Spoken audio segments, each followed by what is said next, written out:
De 20-jarige Oane Noppert van de Jouwer volgt de opleiding Timmerien. Hij zit in het laatste jaar.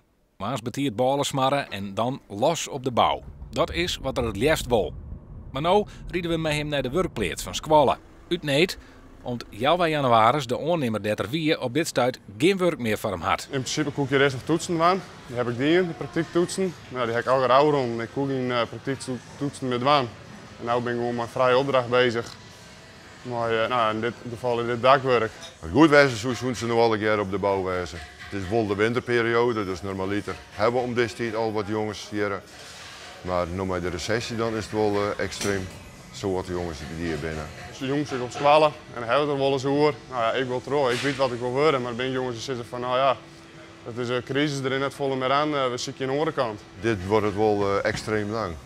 We hebben het wel vaker gewoon in de jaren 80, maar dan weet in hier 2 jaar en dan wint we volop weer werk. Op zich is er ook wel werk genoeg, denk ik, alleen nog het geld komt net los. Het zit bij de banken vast met de hypotheek. Er kan geen hypotheek verstrekt worden, wat de meesten willen.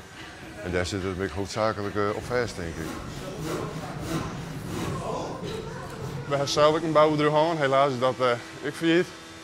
En nou ja, ze doen, nou ja, het wordt wat vragen over nou ja, hoe zit dat en aannemer en de bouw. En, nou, we hebben het er wel eens over. Nou, en dat lijkt me wel wat. En nou, dat streven heb ik nog steeds. Ik wil graag aannemer worden, die papieren wil ik helpen. Ik sta iedere morgen nog met plezier op en die goede tijd die zal wel weer komen. Ja, net zo goed die wie, maar die komt vast wel om.